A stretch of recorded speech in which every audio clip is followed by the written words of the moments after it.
creeps through my window pane. Dreams of stars, now a faint refrain. Coffee brews and thoughts collide in this early morning ride. Wake up world, let's start the day. Insight flows in a bright array. Questions dance like morning dew. In this space, it's me and you. Coffee chats with Melissa. Every cup was a whisper. Conversations open doors, spilling thoughts forevermore. Ideas bubble crisp and bright. Words take flight in morning light. Consult the heart, make it sing. New perspectives on each wing.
Another cup of cheer.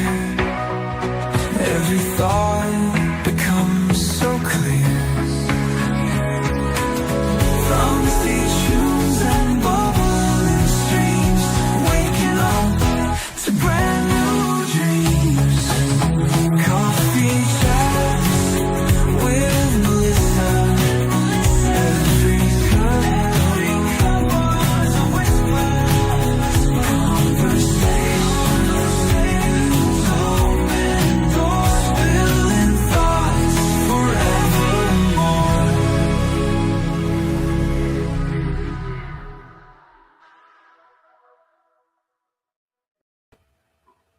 Well, hello, my friends. Good morning. It is Saturday. Can you believe it's Saturday, August 15th, 2026? I swear to you, the other day I was still thinking 2025 in my brain, and it occurred to me, girl, 3/4 of the year, just about done. You're almost out. It's time to put milk on the list because we need another next year. So good morning. Today is going to be a dose of reality, like real reality. Like Christmas is closer to us than New Year's. We're really on the back end of the year, guys. And are you ready for that? Is that even a truth you want to hear at 6 a.m. on the Pacific Coast? I don't know, but we're going to get into it. My name is Melissa Ann Houston. I am the host of Coffee Chats. It started on LinkedIn a few years ago. In a glorious audio event. It was a new option for LinkedIn to go live. I stumbled into a room of a friend. It was co-hosted by two of my connections on LinkedIn, and it was just the coolest thing. Full disclosure, I'm an 80s kid. Okay, a little bit of Lisa Frank, a little bit of Betty White, a little bit of Google in a blender is how you'll see me described on the internet somewhere. And the truth is that Lisa Frank behavior popped up in me. It started to bubble over. If you know me at all, it was like adding vinegar to a pile of baking soda. It just came alive. And I listened to people talk in a private room where their little face bubbles were doing all the work. And I got to tell you, that's still my favorite way to play, which is why you won't see me live. A lot of people ask, why didn't you go live? Everything evolved from audio. Go live, get on camera. No. You want to know why? It's because my hair's in a messy bun. I'm in my pajamas. I am not dressed for public. If you came to the door as a mailman in my grandma's house right now, she'd be mad at you because she'd have to grab her robe kind of thing, right? I'm comfortable in my blanket, in my favorite chair, sitting in my living room talking to you, just like I would if I called you up. So that is the premise of the audio chats I don't want to lose. That is where all of my best friends came to play on LinkedIn. I fell in love with the room. Within a week, I hosted my own. And I did it because my mom had passed away. I had taken a sabbatical from LinkedIn. And I really thought, wow, that would be a super quick way to update some of my closest people, right? And so I opened my own audio room, invited all of the names I knew best.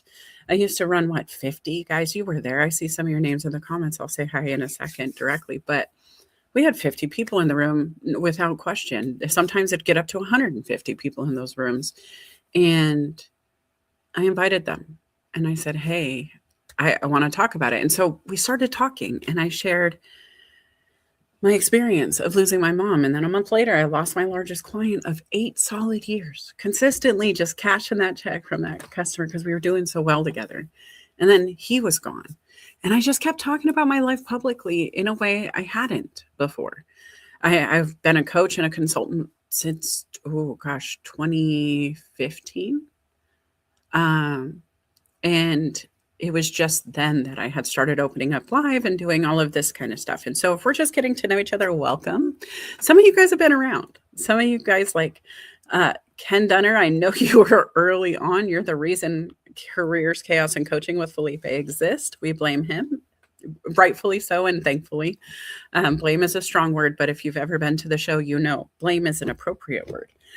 LinkedIn user says, you are spreading positive energy everywhere. Good morning to Annette.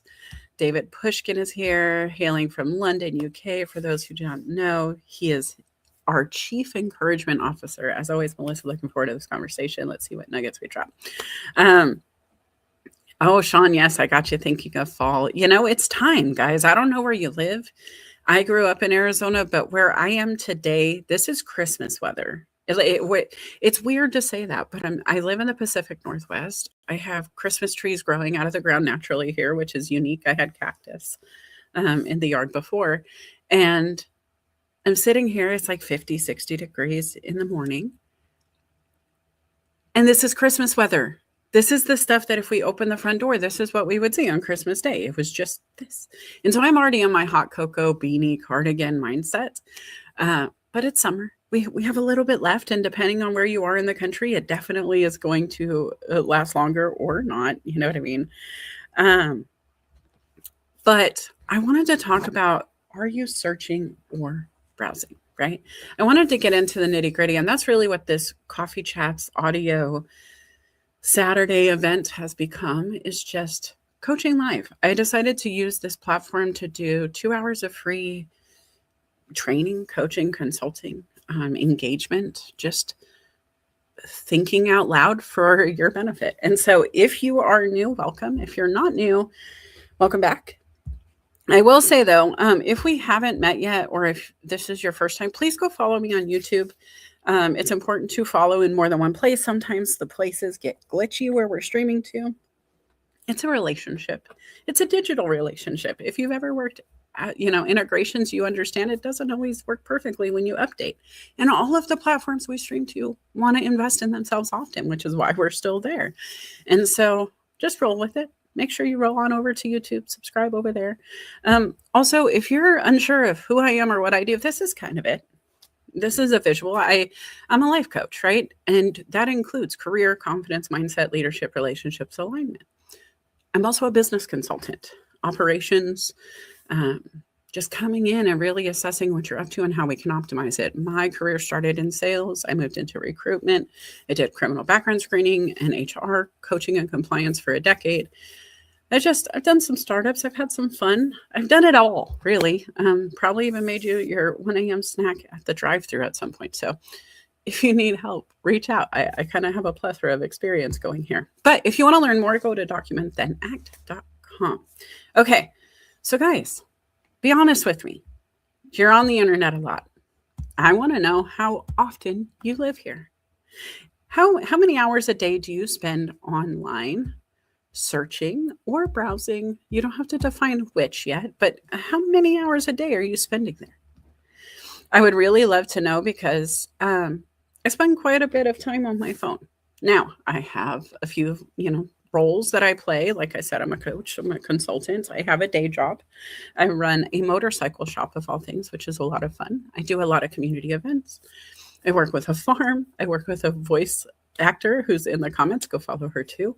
I'm working with a restaurant to do community events, and then all of the ripple of all of those things on top of those one-on-one conversations happening in the DMs you don't get to hear about, right? And so then you add other podcasts. I get to be a busy person. However, because I'm busy, my phone's hardly out of my hand. And even when I shift from fun to work to back, I usually keep the consistency of holding the device. Now, that's not always true. If you know me, I color and I do all of these other things, and it's great. But I really wanted to know, how much time are you spending there? How much time? Dean LeBay dropping potatoes. Guys, this is one of those OGs of audio people that I just love. I had to invite him today. I started thinking about the intention of looking through that list of who should I invite? And I'll be honest, guys, I don't always invite. I just don't. If you didn't get an invite recently, it wasn't anything personal for the last 2 years or whatever. I usually just keep it to my co-hosted shows with friends because you're going to show up. You are. And I didn't really care if others didn't. I figured those who needed to find me would.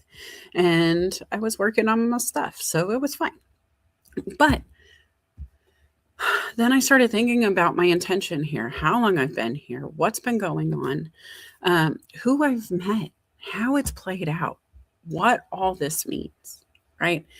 And so when I got onto myself a bit about this question, are you searching or browsing? It just comes down to, first, let's assess, right? What are we up to?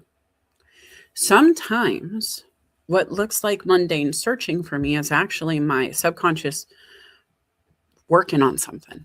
I'm watching dumb cat videos to figure out what my client needs next. And I don't know why my spicy little brain likes to do it that way, but it does. Sometimes I do my best thinking when I'm scrubbing something. So I love to clean right after I get off a coaching call. It's a great way for my hands to get busy, but my mind to stay focused and to work it out.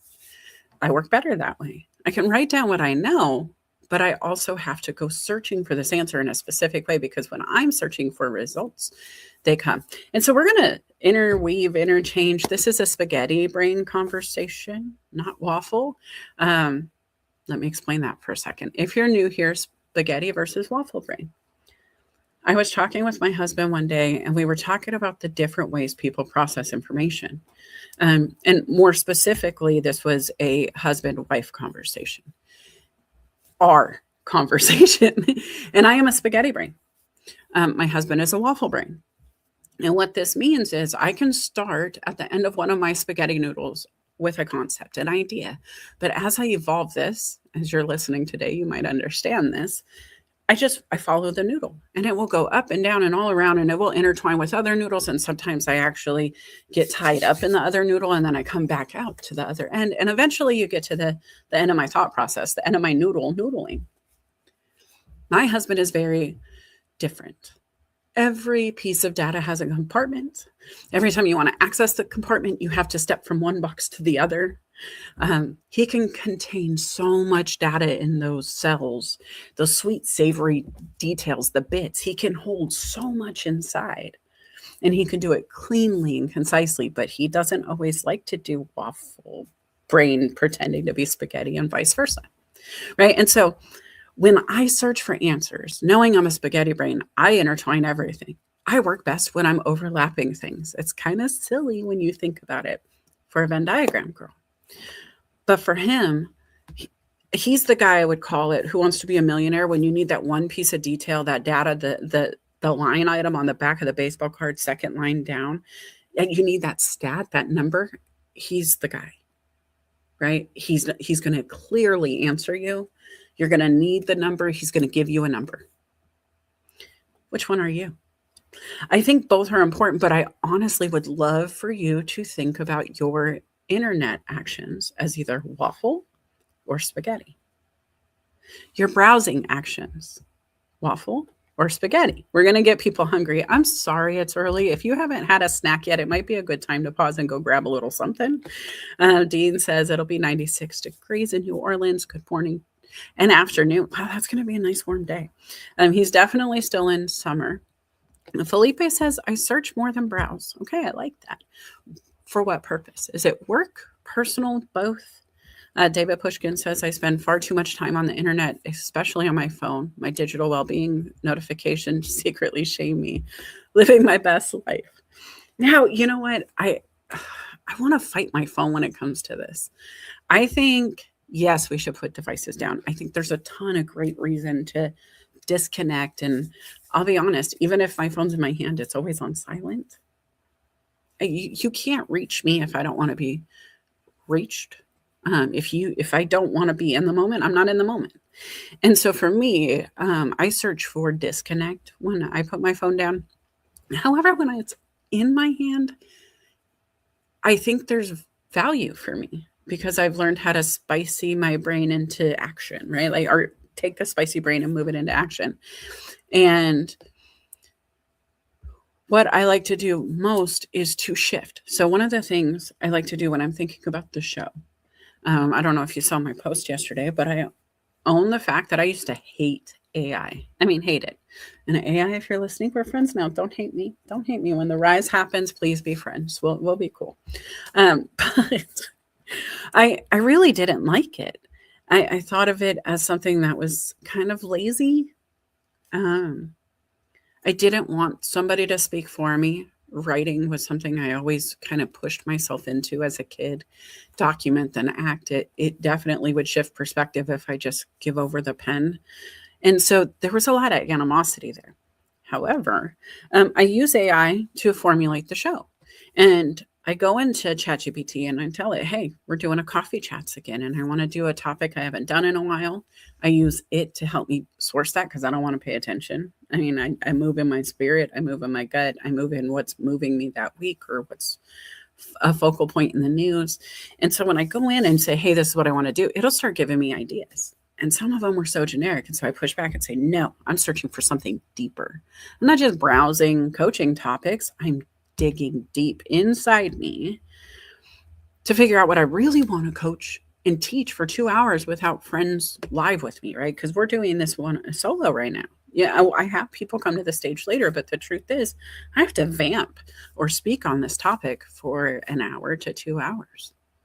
And so when I'm thinking about it, it's been helpful as the educator I miss.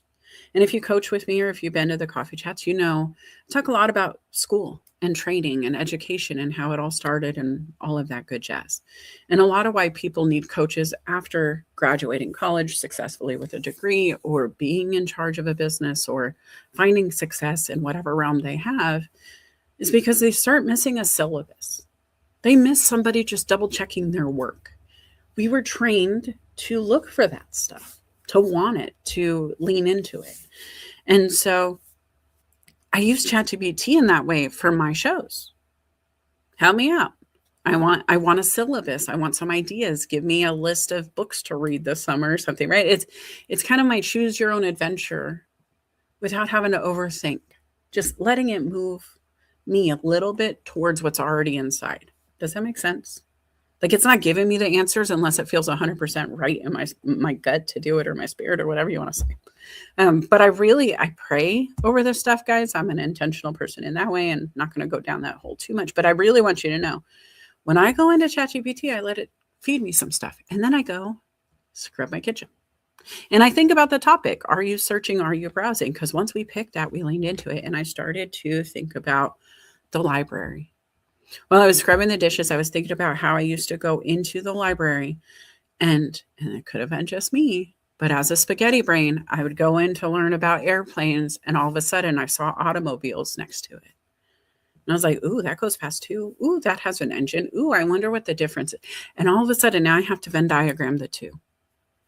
I was one of those people who, when growing up, my computer just said, girl, plug me in. What are you doing? When growing up, I loved data. I still do. Getting the encyclopedia out and learning about topics, getting on Google and being able to Google everything that I needed. Not just for me, but for work. I was a researcher by trade. And so being able to dig on the internet, going in and thinking I was going to find one thing, and then that spiraled into a subtopic, and that subtopic, now you got to fact check the people who are doing it and who is Merriam-Webster anyway. All of those things. Are you with me? Spaghetti brain. But I would go into the library with one idea, come out with multiple ideas, and then have forgotten the book that I was supposed to get. I got so excited about automobiles that I left the airplane book right on the counter. Do you ever do that? Do you do that now? You go to the internet to find something for work. You go to the internet to find something to write about or talk about. I mean, I come to LinkedIn for a lot of ideas. I come to LinkedIn to learn, and then I like to implement it. I go to YouTube for recipe ideas and fun crafts and just unique ways to play, right? Different things going on. I go to Facebook and I watch people. I'm a people watcher. As a coach, that's shocking, I'm sure. But I love to go see what my friends have done over the past year, decade, what have you. I love to see the before and after memories, to see where we started, where we've come from. As a Venn diagram girl, they do it every day. Here's your memories year after year after year after year, stacked on top of each other. So I go over there, but then I end up stuck. I get over there and I have an intention, I need to go to Facebook. I need to look at my memories today. I want to see what I was up to. I want to see where I've grown from. It's a self-reflection time for me every morning. And I get there and I do my memories. And then all of a sudden it's like, oh yeah, Bob, your best friend Bob from back in the day. Where has Bob been? We used to tag each other and post all the time. Where did Bob go? And so you go looking for Bob, and then you realize, wow, Bob started a business. Bob's doing this. And then you're messaging Bob. You had 2 minutes to check your memories to spot check where you're at. And now you're 22 minutes into a conversation with Bob from 3 decades ago, asking how his kids are. You don't know the kids. You don't even know what they look like. You never got to that profile picture or whatever. What were you supposed to be doing? Do you remember? Because sometimes I forget. Sometimes I have to sit there and go, okay, Melissa, what did you do? What did you do? And so I come back to, why did you scroll? Sometimes it's really important for me, especially when I need to be intentional, especially when there's no time to play, for me to write down why I'm on the internet, why I'm searching. Because it's not just about why we're searching, but it's about preventing the distraction that is built into every platform that you're going to. Because if you're on the internet, they're going to try to distract you. It's like trying to run and you see all these things coming at you from the side of the track. And you have to all of a sudden do hurdles, and you're cutting to the right and left like you're in a football game, and you're just trying to jog. But all of a sudden you're jogging through all of these distractions, and it's banner ads and targeted social media ads and cool dances to your favorite song because the algorithm knows which songs slow you down. And all of a sudden you're 6 TikToks into When the Sun Goes Down track, and you're just giggling along, and you're like, wait a minute, I wasn't supposed to even be on TikTok. What the heck? I was on Bob's page and Bob's on TikTok, and I was like, I wonder what Bob's doing with this kid's on TikTok. And there you were. So write it down, right? Set intentions for sure. But why are you on these platforms? Because I did see Dean say he came looking for employment and stayed because of the community. And that is so true for LinkedIn, especially. I haven't found community on Indeed. I do find communities on Facebook and other platforms, but I'll be honest, they're not always as strong or as supportive. Some of those communities or pay for play, which is great. I think that there's a place for that. It doesn't really align for me to do social media paid for communities.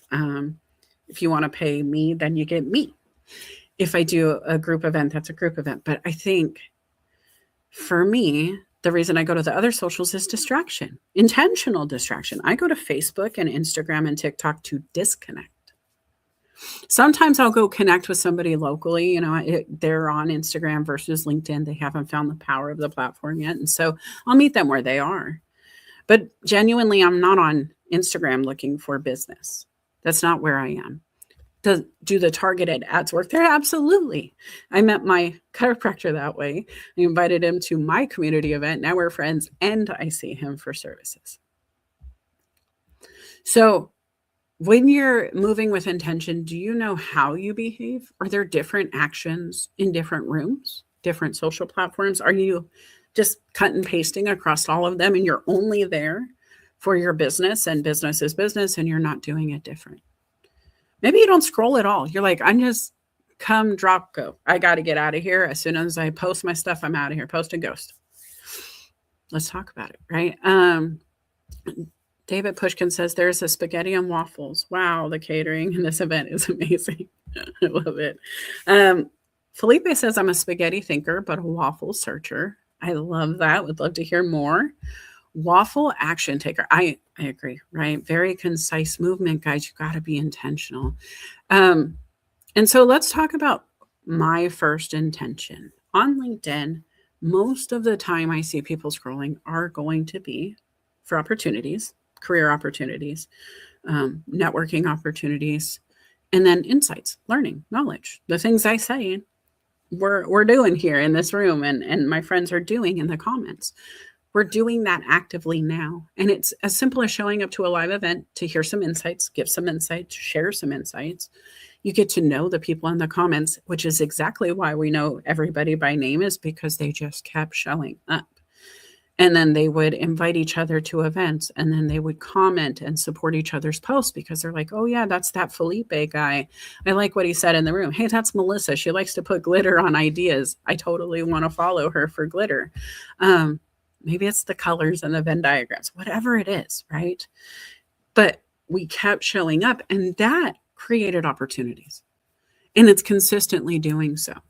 One of the opportunities that this organization, LinkedIn, with all of its free action that it allows us to take, that had been created, was the book, Our Love Affair. More, is that even? Yeah.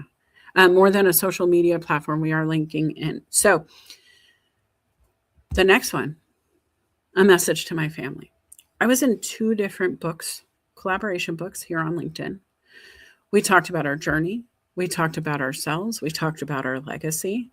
And we did it because we all showed up here, got to know each other, worked together, and it became international bestsellers the day of launch within 24 hours, right? And that's really neat because we didn't just reach our friends. We didn't just reach our local community, but we had a platform that had been engaged globally to the point where we could have multiple countries buying our books in the same day to put us at the top of our categories, right? And that's really impressive to me just to see the power. It reminds me of bringing a team together on the track or on the football field or on the basketball court when we were in high school and just kind of seeing those all-stars come together with intention, doing their thing. And they were a bunch of wonky kids. I was a track star who was a wonky kid. I was short. I was fast, but I was barely making it over the hurdles. I don't even know what gave me the gusto to try, right? Because it was almost as tall as me. I think I had a foot over the hurdle height. And somehow I was jumping that thing. We did it because the people around us encouraged us to try. They gave us their tips. They worked together. They showed up screaming in our corner when it was time. So we got braver, right? We took the shot, and eventually we're like, hey, I made the shot. And then the crowd went wild. The same thing happens. Other socials, maybe a little different. Maybe it's more entertainment. Sometimes it's inspiration, especially on that Pinterest board. I love Instagram for inspiration. Connection. I spoke of social being a connection platform for sure. One of the connection platforms that I used to use, that was my primary, was MySpace. Guys, did you have a MySpace? Don't let me be out here alone in this memory. So I had a MySpace. I went and I connected with a bunch of people I went to school with, and that's actually where I found my husband. We had gone to school together. He looked really familiar. I looked really familiar. We connected. We turned it into a dating site. We were talking for hours. We didn't mean to transition into a relationship, but it happened, right? So connection happened even on MySpace. But there are a plethora of places to do that now. There are some that you go with the intention of connection for business, mentoring, like school with a K. There are platforms out there like GoBrunch. There are Zoom, Slack, all of these platforms that aren't necessarily direct socials, but they're out there, right? And there's a lot of them for gamers, Twitch. There, I mean, you talk streaming, you talk connection. You can find them.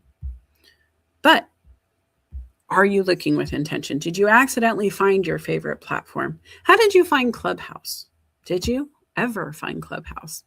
Have you ever been there? And what was the intention when you were there? Because I've heard good and bad things. I never really focused on Clubhouse, I'll be honest. I went in, it felt a little less comfortable for me than LinkedIn Audio. It just felt a little bit more chaotic. The conversations seem to be more aggressive more often. And I don't mind a good banter at all. I think it's great, but it just didn't suit me. And maybe I found the wrong room. Maybe it was just the wrong place for me. But when I moved over to LinkedIn Focus and just spent time in the audio rooms, it just felt right. It felt like the energy was good on the platform. It felt like people were moving with intention. It was a way to do what we always did at the like chamber events and all of those associations we would join for business focused conversations. It felt like that for me. More so on LinkedIn than Clubhouse. But then I meet others like Felipe, who was on Clubhouse long before I was. And he made a huge showing up there, right? Bobby Umar, he was another one. He's out there doing a killer presentation all the time on Clubhouse. I couldn't get there. Now I might circle back, especially when I have more time to add additional socials. But today I am personally focused on working on Substack, which is new for me. But as a writer, I want to be there. LinkedIn, YouTube, Insta, and Facebook. Now I have a TikTok, but I don't really play there. I mean, I only play there really. I don't do a lot of business there. And I'm never really there because I'm not doing business. And so what is your intention for social? I want to get into some questions for the audience real quick. Number one, where are you searching with purpose? Like, where is the place you go to get super intentional with your socials, your connections, your networking, your research? Where do you go for research these days? There's so much data out there. And I'm wondering how you're gathering it, right? Ken Dunner says, anyone who knows me knows that no one will ever speak for me. I don't need a spokesman to beautifully well articulated, eloquently stated, heartfelt my thoughts, savor the flavor of the awesomeness of that. Oh, Kenny, and you're there we go. Spaghetti and waffles are so delectably scrumptious. Listen. And it says search city. Ooh. Christine says spaghetti brain pros. I make unusual connections and see patterns other people miss. I can be highly creative, funny, intuitive, and quick thinking when someone genuinely interests me. I focus intensely and learn it fast. Sorry, I'm not wearing my glasses, which seems silly, but I use big font on my slides. And that says what space? My space, lady, it's making a comeback. Research it. It's coming. I don't know. I had mine, guys, and I kept going back every so often to make sure it was still there. And at one point, it says you can log into your MySpace with Facebook. And I giggled and I took screenshots. And that's one of those memories that pops up every so often saying, hey, do you remember this moment? So I think it's funny it's coming back. I'm not going to go do the HTML coding work I used to. I think it's cool for the new kids to bring back that old school tech. I also think it's weird to have a bunch of people going in and learning coding out of nowhere with tech going the way it is, but we'll see. We'll see how it all plays out. All right. Dean says, I don't have a work life. I don't have a personal life. I have a life, and I believe a rising tide lifts all boats, and the power of LinkedIn is real. That is so true. Sean says, I'm on LinkedIn a lot for work, but also on Reddit, sometimes both at the same time. I used to use Google discussion tabs to browse user forums. Now I'm on Reddit when I'm looking up a product, service, or company. I also use Facebook for discussion groups for things I'm interested in. Lastly, I'm on Discord because I'm the moderator for a music technology company there, and I share jobs in a college program group. Sometimes I'll check in on Twitch streamers in their Discords. Discord's a big one, guys. Sean, thank you so much for that, because that's the word I was looking for when I was thinking about platforms. Discord for gaming and business. I was hanging out with some people who were streaming here. They did like an after party on Discord and played some games together. And it was just another place to go have some fun. And so where are you at? Right. Melissa goes for the win. The crowd goes, wow. Woohoo. All right. Thanks for that. I will say Indeed is probably one of the other places that I live most often, which, if my employers or connections at work are listening, you should not be surprised. I'm a researcher and I'm always looking for the bigger, better deal. Doesn't mean I'm going to take it, but I'm always on the lookout because I have a vast network. I have a lot of people who are in the ask mode, and they come to me and I ask them, what are you looking for? Give me your ask. Make sure you post your ask on LinkedIn. What is it you need? And if you're not telling people, you can't help, right? And so since I tell people to ask, I also take the responsibility to be prepared to share some data. So every day I scroll for certain head titles. If I know friends are looking for work and they tell me they're looking for a specific role, I will add that to my job search notifications. As a premium member, I get to set a bunch of this stuff up, right? Extra bells, whistles on LinkedIn. And so, when Felipe was looking for HR roles, I would put HR in there and let it tickle me. Hotel management, any of those things, I would help. If my friend says I'm looking, I'll add it to mine because 1, my algorithm is different. 2, we never know what the computer's going to think is a good match for me versus my friends. But quite often we both could do the same job, right? There's some roles that need certain criteria, but leadership is leadership in a lot of ways. And so there's a lot of overlap there. And then being able to just share jobs that it thinks, hey, Melissa, you're good for this. I can share those ideas to, say, Felipe, send a job over, and he might go, wow, I never even thought about a role like this. So my intention. Plus, if they call me and say, hey, I want you to do the same job you're doing now, but we're going to double your salary and let you work from home in your pajamas all the time again. Okay, I'm going to say yes to the dress. Promise you. Promise you. So that's me. That's my truth. How often do you keep yourself open that way? Where do you keep yourself open? Because the other place I keep myself open is Indeed. I like to look at open roles. I like to look at the job descriptions. I like to go look at details about the company and search their reviews and really get to know, especially if I'm going to work with a company. It's one thing to apply, and everybody, who's looking for work should be researching their prospective employers. But it's another when you're a consultant and you're going to overlap with your brand with theirs. You're putting your brand in motion with their brand. And so I like to go to Indeed and I like to ask the hard questions. What are the people saying? I like to go to Reddit and read reviews. And you might be shocked at how my clients' eyebrows raised when I was like, so I read this Reddit thread, and of course they know the Reddit thread exists, but they're shocked I found it. I have to search with intention, because if I'm aligned with a client that doesn't align with who I am as a human, if they're working in opposition of my core belief systems, I really don't want to overlap with that, right? It's really hard to stand on both sides of a war, so to speak. Same thing with integrity. The same thing with community service and giving versus receiving. It's very hard to step in both circles at the same time. And so you have to make sure that it works. And so where are you giving? Where are you receiving? Where are you browsing out of habit? Do you dare to share how much time you spend on LinkedIn, You can go to your device wellness and look by app. It'll tell you how much time are you spending per week on LinkedIn versus Indeed versus the other socials. Because for me, if I'm not on LinkedIn or Indeed, I am in a distraction mode probably. And that's okay, because distraction for me also equals spaghetti brain productivity, right? But does that mean that for you? If you're a waffle brain, your productivity is directly tied to the usage on your apps.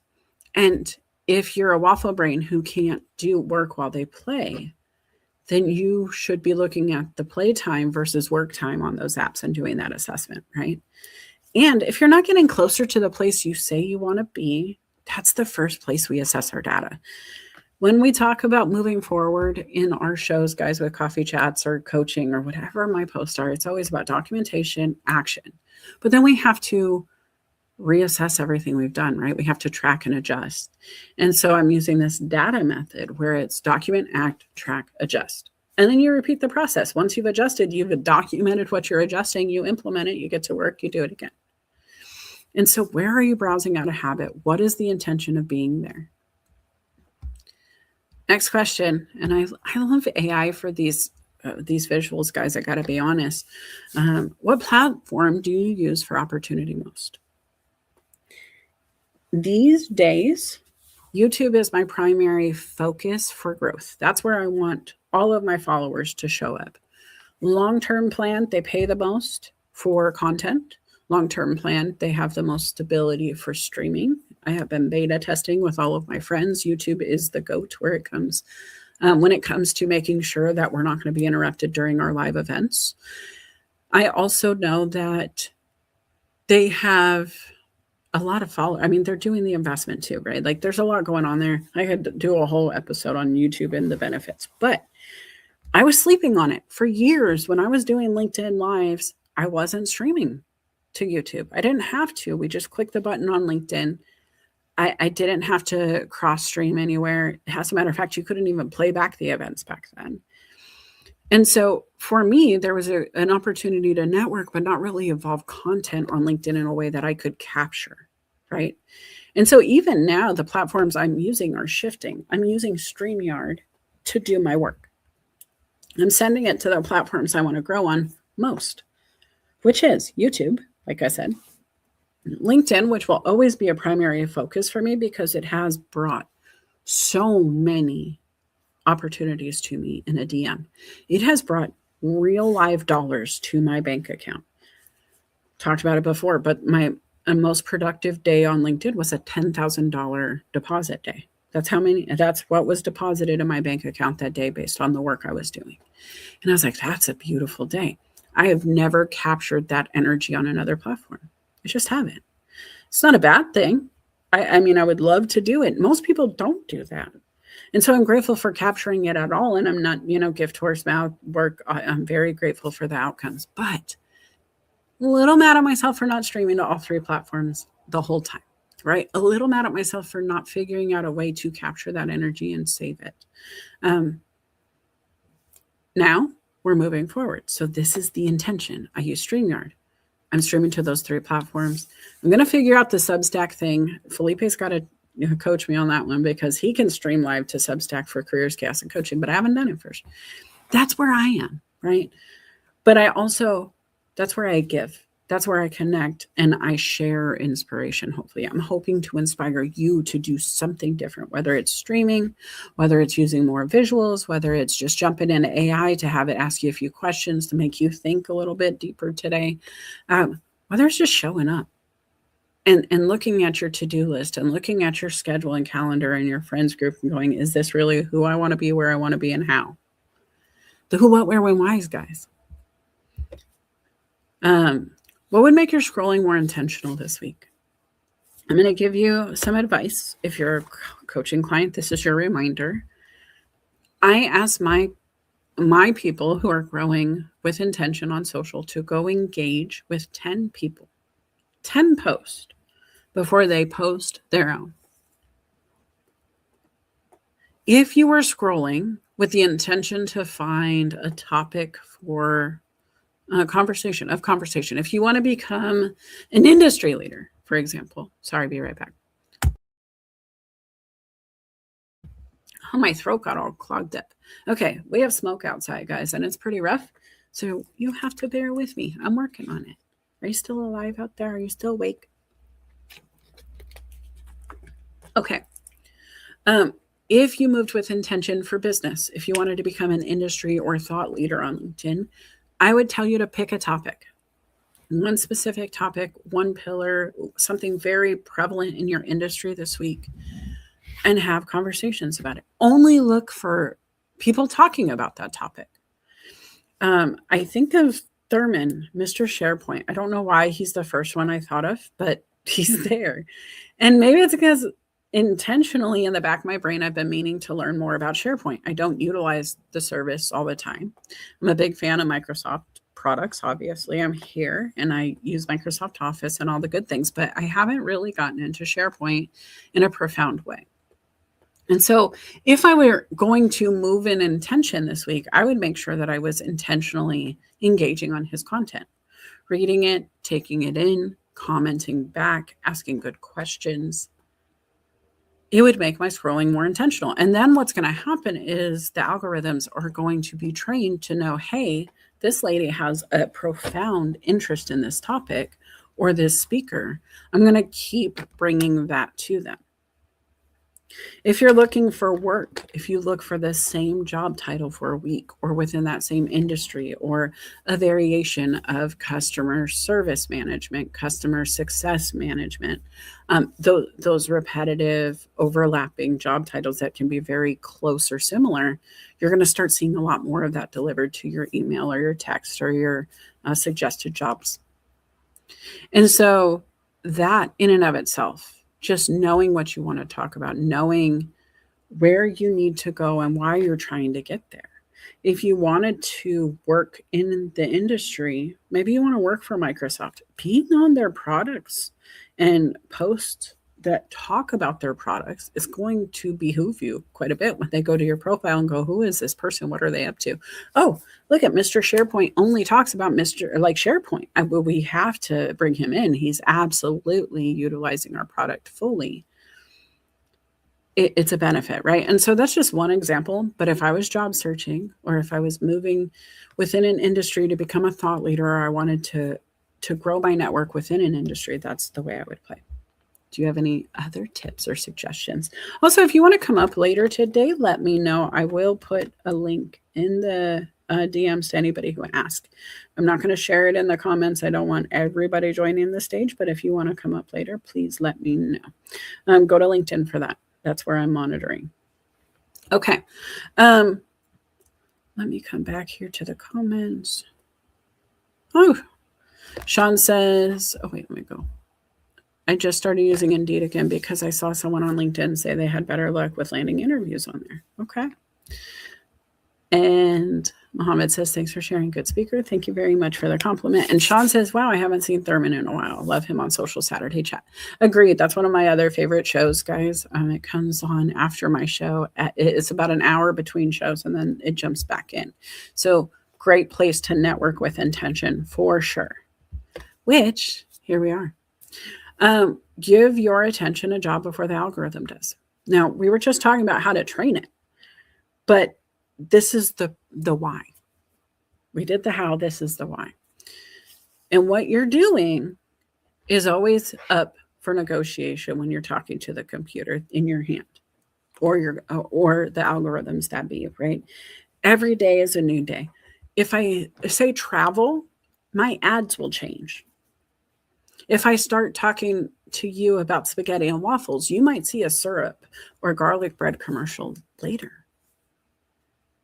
What you speak comes out. And I used to hear, we hear it all the time, manifestation and words have power. And it's so true when it comes to algorithms and training it. The tools in your hands are tools. And they're really sharp, really cool, pointy tools that get a lot of jobs done.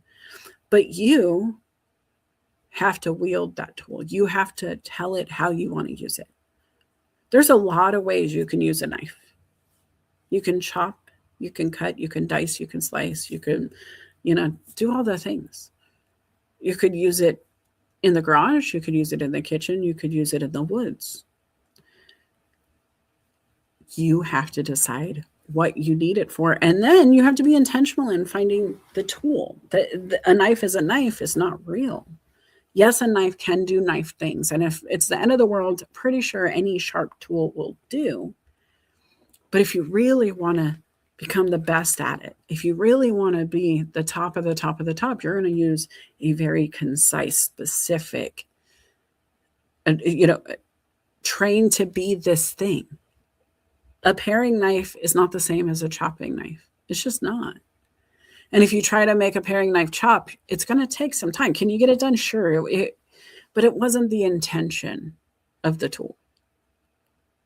And so the more you train your tool, the better it is. The more you make sure it is being wielded to do the job that it was meant for.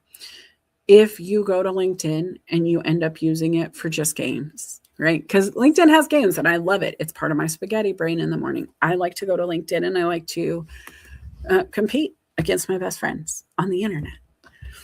I go and I play my games as soon as my eyes open. And so I'm very unkind in the way that it's like, almost a track race, gunshot, opened eyes, and you're using your brain fully to try to process. But for me, there's something powerful about training that way. I want to be able to, no matter what, even if my eyes just pop open, jump right into action if needed. Now, part of it is because I live near a volcano and I'm in a tsunami zone and in an earthquake environment. And I didn't even realize all of those beautiful things live here with me until I was actually here. But it's also because if a client calls, can I jump right into action or do I have to wait 10 minutes before my brain can process? This is me making sure that if you call me out of the blue at 4 a.m. my time, that I can actually process for you. Because if I can't, if I start seeing myself going, oh no, my brain's not there yet, and I'm like 37th today instead of second, I'm going to wait a little while before I return your call if it's not an emergency. I want to make sure I'm giving you the best version of me. It is a way I make sure this spaghetti brain is in waffle mode before I call you. Now, do you have intentional action to that degree? And if not, why? David Pushkin says, making a mental note for Saturday, train my dragon. Yes. Ooh, I love that. It really is important for you to make sure you're moving in what moves you. Sometimes I'll get into a feed on the internet and it just makes my forehead crinkle. You ever show up there? You're on the internet, you're scrolling along, cute puppy. Ooh, that looks like a good recipe. What in the heck is that?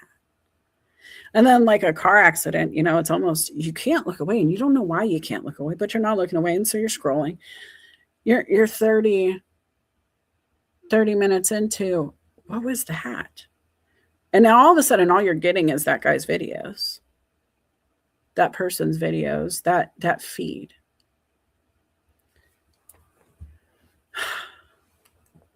How do you stop it? Do you have a way to slow yourself down to get this done? Some of the other questions that ChatGPT came up with was some stuff to sit with, guys. And I really want you to think about this. When you're moving on any platform, in any aspect of your life, even in person, right? This isn't just online stuff. But who are you trying to connect with? What are you looking for? Where are you spending your time? When do you stop scrolling and start deciding? Why did you start the search in the first place? We talk about to-do list. We talk about results. We talk about ROI. And if we keep doing the same things over and over, we talk about how crazy that becomes. Not my quote. I read it somewhere a long time ago. But if we're going to move with intention, we have to change that. I have been on the internet for longer than I want to admit. I'm older than Google. My educational career is older than Google. And when I think about actions, the decisions, the things that have moved me from where I started to where I am, they were small, but they were mighty. And when I would take small decisions and compound them, and I didn't know that's what I was doing back then, but I would take one no and make it two no's. Or I would take one part-time job and turn it into two part-time jobs and then become three part-time jobs. And guys, I was a hustler. I loved staying on the move because one, it was necessity back then. When I was 16, I worked three jobs because I wasn't stable and I needed to support myself. When I was working three jobs part-time, I realized I just liked the diversity, right? Spaghetti brain. I didn't want to do the same job over and over. I loved being a caregiver in one facet of my life and then being at the fast food drive-through window during bar rush on weekends. That was fun, especially to be able to banter a bit with the people in the car and talk them into an extra cheesecake for the morning or when they wake up at 3 a.m. hungry again. And I just had fun playing with humans, and I really learned the human experience at that time. And so I loved that. And then I was stuffing envelopes. And another job was cleaning cars after monsoons for the dealership. And I was just diverse. And I was never really tired because if I left one job, I went and did something completely different. My brain didn't feel like I was working. It was fun. I loved making the money I was making because I certainly wasn't making what others were. Even at the fast food place, I was making almost $1 more than others because I negotiated, because I had worked in sales before fast food. I used to be a door-to-door salesperson. And so moving with intention, talk about you got to speak quickly when somebody opens their door after you've knocked and you had no permission to be there, no permission to show up. How do you move today, and where is it taking you? If I had to run through my schedule, and this is maybe boring, but maybe it's a lot of fun hearing how I spend my day. I wake up at 4 to 6 a.m. depending on the day. It used to be 4 a.m. all the time, but now I have multiple things I'm up to. It changes my schedule. I wake up and I do my games. I go to Facebook. I look at my memories. I will look at 2 or 3 people who I like to read first thing in the morning. One of them is Eric Thomas. He's my favorite motivational preacher. He's a coach. He wrote books, but he's the one who got me to want to be up at 4 a.m. He's the one who said, everybody wants to be a beast until it's time to do what beasts do. And it put it in perspective. Everybody wants the glory, but not everybody wants to do the training. Everybody wants the gold medal, but nobody wants to do the Olympic style requirements of training, eating, living, breathing, everything that makes you an Olympian.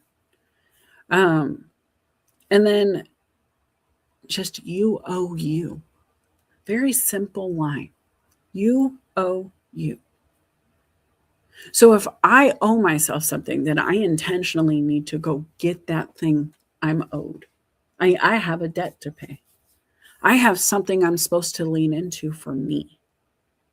And if that's true, if that's what's making me move and get up and do the things, I owe myself the mental training every day. Right? I'm an 80s kid. Tetris was one of the first games they gave us to play, and I love the strategy. Puzzle games to this day are still something that I'm hard to beat. If we go up against each other, I'm very hard to beat once I figure out the strategy behind the game and how the things move when I move. And that's something I don't want to lose. That's an edge I have. And so if I have that edge, I'm going to keep that sword sharp, right? I have to train on that. I want to remember what I'm doing. I need to anchor back into intention every day. So I'm not just on Facebook for memories. I'm on Facebook to measure, to see those posts that you guys don't even see, the ones that I locked up for me only, to remind myself, girl, you said you'd have it done by now. Melissa, this is the day you said you were going to start a podcast. Melissa, this is the day you said you would do this thing. Melissa, this was the day you remembered to maybe shut off your alarms before you go live. I'm going to remember to do that at some point.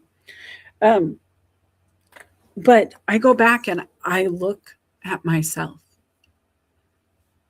It was a decade ago today that I was sitting in Las Vegas and I decided, my husband and I are going to have to get married. Now, we weren't married at the time, obviously, but we had been together for 9 years, and I was tired of waiting. We got all of the children together in the same place at the same time. It was a mixed family, so it was hard to do. And it was just time. And I remember when I woke up this morning, I was looking back at that moment and remembering every bit of the day. I could tell you where I was. I couldn't see what I was wearing. I remember standing in front of a casino slot and having a conversation with him, telling him, that's it, we're getting married. And I remember him joking about being my boyfriend for life. And it was an inside joke, obviously, because we got married. But I remember so many personal details. And here I am a week from now to the day. It's going to be 19 years together.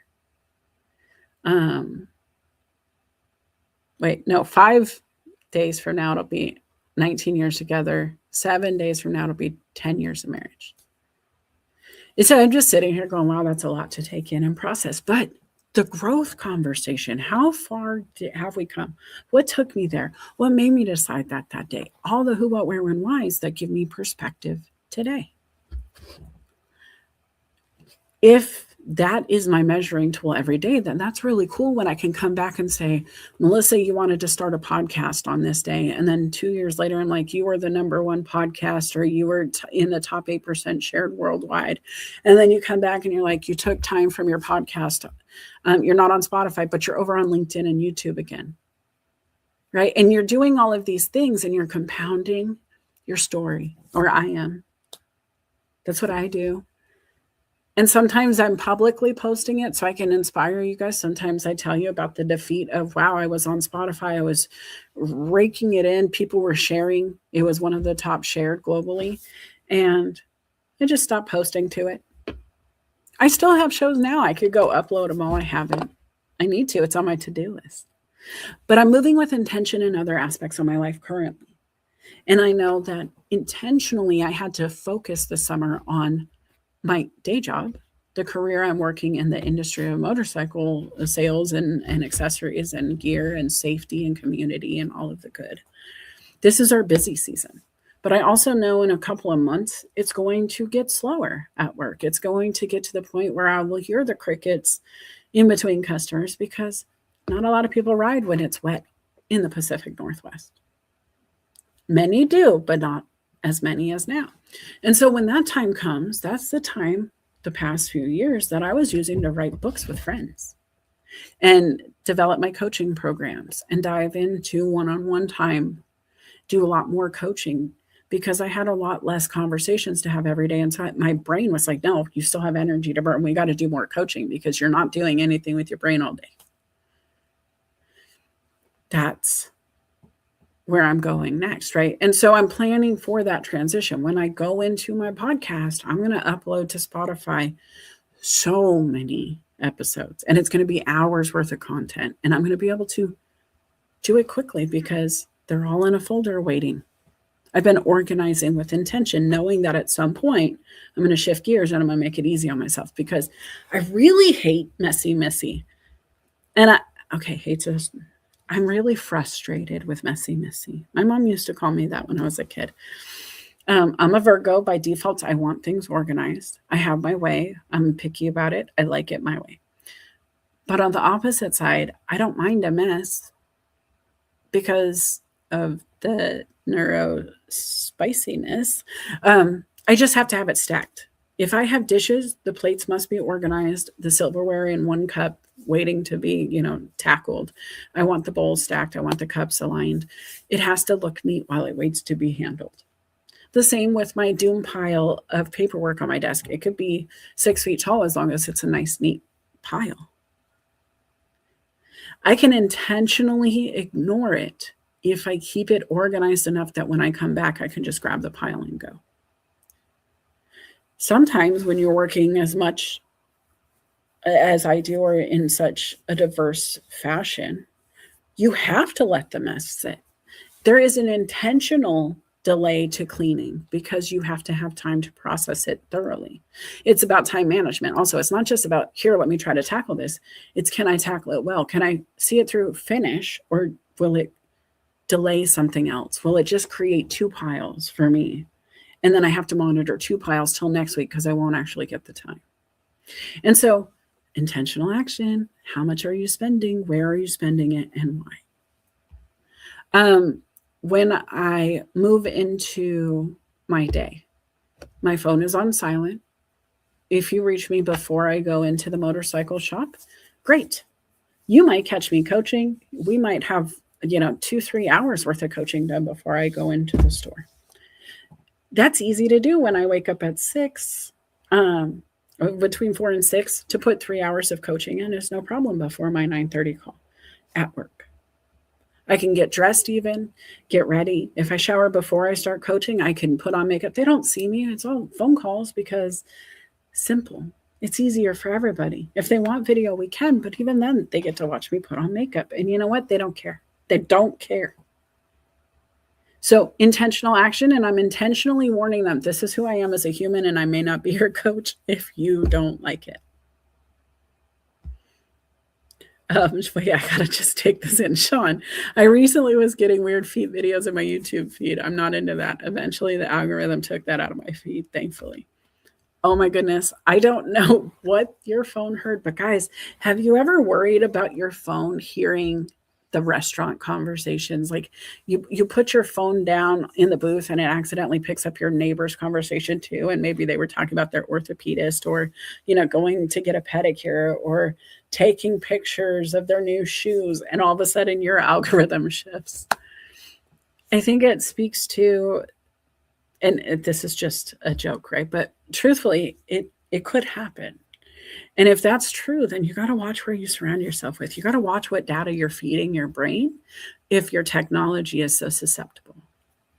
Because I believe our subconscious is too. I believe we don't even realize how much we're taking in at all times. And so, subconsciously we're thinking about ice cream and we don't know why, but all of a sudden now, we're looking at ice cream ads in our phone and we're like, where did this come from? What the heck? But what if it was because you went and got, dinner last night, you skipped dessert, you were fine, you told the lady no thank you, but your phone heard her offer you ice cream.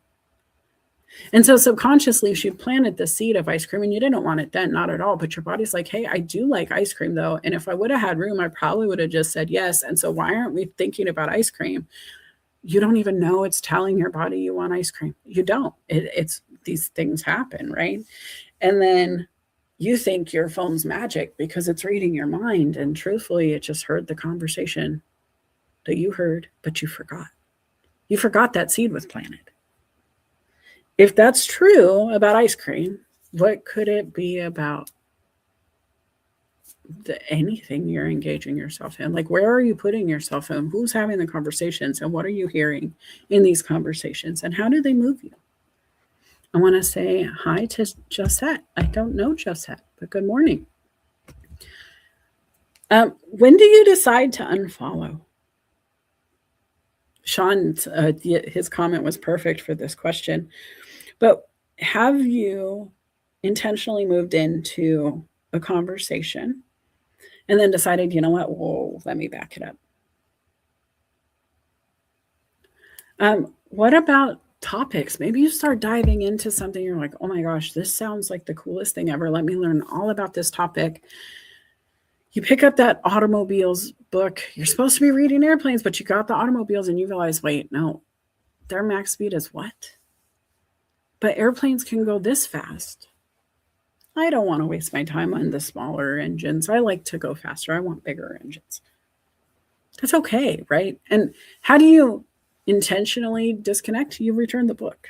You say, no, thank you. You don't destroy it. You don't write in it. You don't blow it up on the internet saying, oh my gosh, this is the worst idea ever just because it's not as cool as. You just, I prefer airplanes, and you move about your day.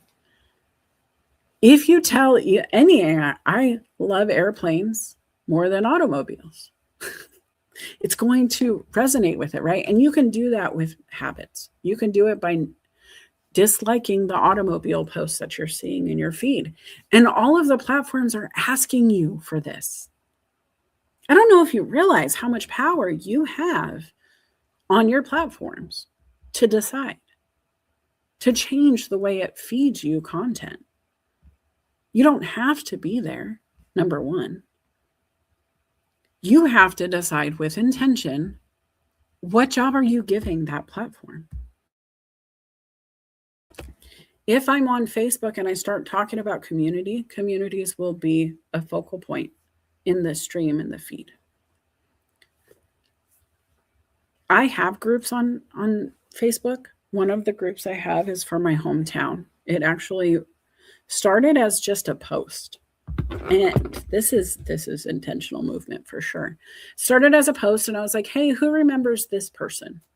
And it was one of the staff that worked there. And it just started going. I have a lot of friends from school. They started on MySpace and we eventually moved to Facebook. But a lot of friends from high school and junior high on my social, especially Facebook. And start this post, it starts going. I wake up and there's like 1,100 comments or 1,400 comments, something like that. Overnight. And it's like, guys, we are the generation that didn't live on the internet. None of this exists. We have nobody who has proof. What are you guys talking about? And so I went to the post and I was just going to delete it or change privacy or something. And it said, make this a group. It gave me an opportunity to turn it in from like a liability into a private conversation in a community. And so I moved with intention and I started the group. And by default, because I did the post, because the engagement was there, all of a sudden we had this group of 1,400 comments or something. I don't know how many people that equated to, but now we're at 1,400 members in the group of just people who went to Mesa schools. That's my hometown, right? And so intentionally, I will share music from that time frame, any of those TikToks, Facebooks, Reels that I see because the music speaks to what I listen to, or, it's listening to me. It knows that I like Missy Elliott. When I hear those things, I will share them. And I intentionally am just sharing it like I would to you in a DM. I use that group like a huge group chat.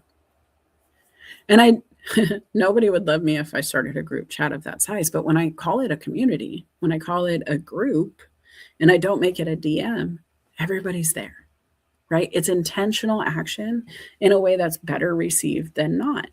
Still the same concept. I'm still sending out a message to all of you at the same time in that group, but I'm not doing it in a DM, so it feels more optional. You don't have to engage. You don't have to see it in multiple ways. And so, guys, any of that stuff you're seeing, any of those DMs you're part of that you didn't join, any of that stuff, you can move away from it. If you're on LinkedIn to find work or build community and what you're doing is actually losing jobs or, creating ripples that lose community, maybe you assess your actions. Maybe you change who you're hanging out with. Think about what you're up to. Are you guys awake? Are you still there? If you're new to the show, I'm Melissa Ann Houston, cultivator of dreams, motivator of human capital. My website is document-then-act.com. It is the premise in which I think all success lies. Truthfully, guys, if you're not writing down what you're trying to get accomplished every day and acting on that list, you should change that. You can do this by yourself. You absolutely can get into productivity 101 by asking yourself a few questions. Are you busy or productive? What are you working on? Break it down. I like 3 to-do lists. AI gave me this, and that's cool. I really like it. It's fine. But urgent for me is today's to-do list. Then I have this week's to-do list, and then I have after. And that could be in 8 days to 8,000 days. It doesn't matter. It's just after. And what I like to do is get very productive on that to-do list today. And once that to-do list today is knocked out, I can move into this week's. And if I'm so productive that I could just knock out this week's to-do list, then I can move into after. And I'll be honest, if I'm producing to-do list after to-do list of execution, I'm getting a ton done. If I'm just scrolling, if I'm just reading, if I'm not putting anything into action or anything on paper to act on after I've absorbed it, I'm just busy. I might be reading, I might be hearing, but I'm not actually acting on anything. Those kind of things slow me down. If I only have so many hours in a day, how many hours can I dedicate to not being productive, but still being able to produce results? The ROI. What is the return on investment on your time? So it broke it down into urgent but not important, important but not urgent, and what actually moves the needle. And this varies by person. I'll be honest. You run out of milk on a Saturday morning, and there might be 3 different opinions on that milk being gone and going to the store and how important that trip is, right? Because some people's Saturday morning cereal is life. It's the thing they look forward to every week. It's why they go to work, is just so they can pick their cereal, drink their milk, have their cartoons, do the thing. And if you run out of milk, man, that's urgent. That moves my whole needle. What do you mean I need milk now? Others might say, hey, need milk. It's an important staple in our fridge. It's something I'm going to use often this week for cooking or whatever. But I don't have to do it right this second. And others are like, okay, my kid wants it, but I have to and go to work, do this. So you have to delegate or move the needle and say, I'm sorry, child. You do have sustenance. It is urgent for you, but it's not important in this moment because you are sustained, you are healthy, you are fed, and I can pick it up on the way home from work.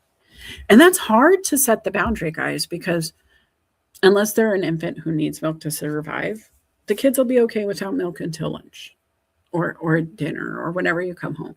As long as they have other things to drink and eat and sustain themselves, they can have pancakes without milk if they need to. It's terrible to think that. I don't even know why I said that. That would be no, they can't. I retract that. If I'm having pancakes, now it's an emergency level 5 milk need. But if they're not, maybe they can get away with it. Maybe they have eggs and toast and they just have some juice instead, right? Urgent, busy, productive, your friends, those DMs. If your kid can wait for milk because there's eggs and juice and toast in the fridge, how many of your friends can wait with their not so urgent DM? And I know this is hard because if you don't respond to the messages on LinkedIn, the algorithm gets you.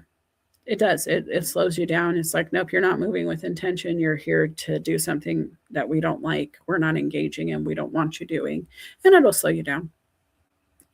But then there's others who message me and say, hey, it's so nice to connect. And I'm like, hey, so nice to meet you.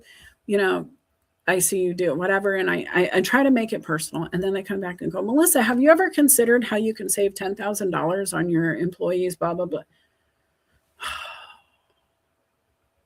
You're making me busy. There is no productivity in this conversation. 1, I'm a solopreneur when I'm coaching. 2, if you looked at my profile and realized that I am managing a business and did any research on the business, it's a corporation way above my pay grade. It was part of the reason I love working here is because I can do operations without having to be fully responsible for the whole thing anymore. And that's kind of cool to take a break that way because my brain needed it. So I could write books and do the other stuff, the podcast, the fun. But when they come to me and they pitch slap me, they're making me busy, not productive. They're being busy, not productive. Because if they did any kind of research. Now others say, oh, well, it's AI. It doesn't matter. Cool. But you're not going to produce a network. Not in my circle. We're not going to engage in your AI chatter. If we want to talk to AI, trust me, we're building something for ourselves. And so if you're moving with intention, how are you reaching out to your people? That matters too. If you don't know how to network, show up and support. If you don't know how to search for a job, show up and do an event. When I start thinking about LinkedIn, a lot of people don't even know how to utilize the tool. Some of us are pros, and it's silly to think about it, but most people don't even know you can go up and search for post in the I'm looking for. If you said you wanted to be a customer success manager, you could type customer success manager and hit enter. And when you did that, you could then filter out what you're looking at with those results. So I'm clicking it now. I just typed it in. Now I have the option of posts, jobs, people, courses, schools, events, products, groups, companies, services. Guys, LinkedIn is right there. Let's filter down some more. So we're taking that spaghetti research and we're paring it down. We're trying to get it into the box. And so if we do that, let's say I'm looking for post, because this is my favorite way to look for a job. When I click post, now what I have is a list of people who have posted something about customer success manager. And if I want to make it relevant, I can do a top match, or I can do latest. I could sort by date posted. I can even filter by the content type or from members. If I'm looking for a specific person, maybe I know Bob posted something about a customer success manager, but I don't remember Bob's last name. And my feed updated, and oh crap, I don't even really know Bob, but I'm looking for Bob with that post about a customer success manager. This is how I find it. And then what happens is you're right on somebody's post, maybe the hiring manager. And you can go engage on that post saying, wow, this looks like a great opportunity. I'm going to apply now. Or this looks like a wonderful opportunity. I've applied. I'm looking forward to speaking with you. Not only are you showing intention, but people who are connected to that HR manager may be other HR managers who may also be in the same industry, who may also have open roles. And so you might be opening a conversation by just having the conversation in the chat. Do you know how many people get,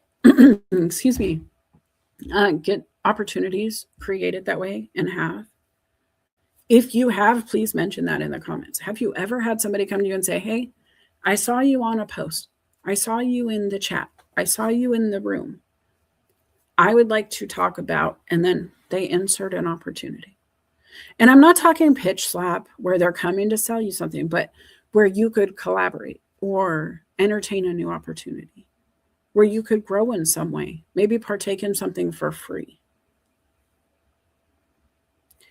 I hear it a lot. I actually coach people on how to make these conversations happen, right?